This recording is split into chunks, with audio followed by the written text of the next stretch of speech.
way I look at cancer is that it was not a negative thing. Even when I was going through it, I was like, oh, wow, what am I supposed to learn here? What is my lesson here? And that's kind of like how I discovered sound therapy. I was always interested in sound, but I didn't know the power of sound and how sound is medicine. Hi, my name is Guadalupe Maravilla, and I'm an artist and healer and a Mindscape artist in residence at the Brooklyn Museum. Before the pandemic hit, I was working with the undocumented community and the cancer community. But after the pandemic, it seems like everyone is struggling with mental health. Creating art that can kind of allow someone to learn a little bit about how to heal themselves is key. I'm a New Yorker. I've been here since I was 8 years old, but I feel like I'm a displaced person. I can't go back to El Salvador. I cannot live there.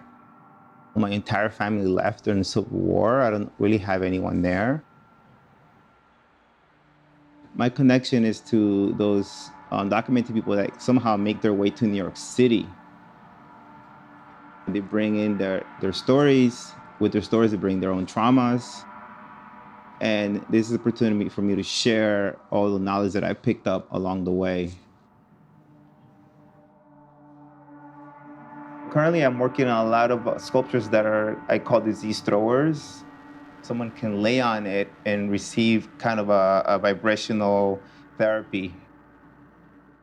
All summer, I've been doing sound baths at Socrates Sculpture Park, and I've collected a lot of the coal and a lot of the ash from all the fires, from all those ceremonies, and they've been integrated into the mixture of this material that I call the skin of the disease thrower.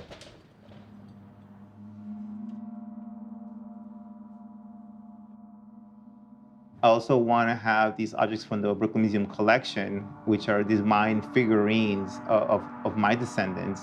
But also I want to have maybe a type of collaboration with undocumented teens who are Mayan descendants as well, and I want them presence to be part of the exhibition. So just kind of connecting the past and the present and the future all in once is exciting for me. I'm learning so much right now. I was part of the first wave of undocumented children unaccompanied to come to the United States in the 80s. Going back to different parts of Mexico and confronting spaces that I traveled through when I was 8 years old without my parents, escaping the Civil War, is part of the healing process.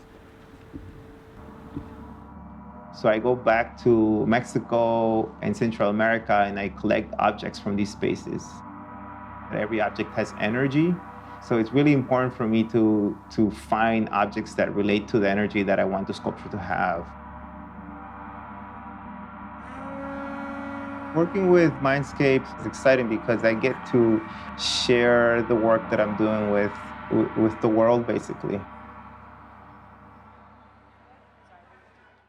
I would love for someone to come into the Brooklyn Museum and see who I am, but also my ancestors and also my descendants. I want them to actually really start thinking about who their ancestors are and who the descendants will be, right? I'm really excited about the possibilities of the work having a life after I'm not here anymore. Maybe 100 years, they can be activated and still have healing qualities to them.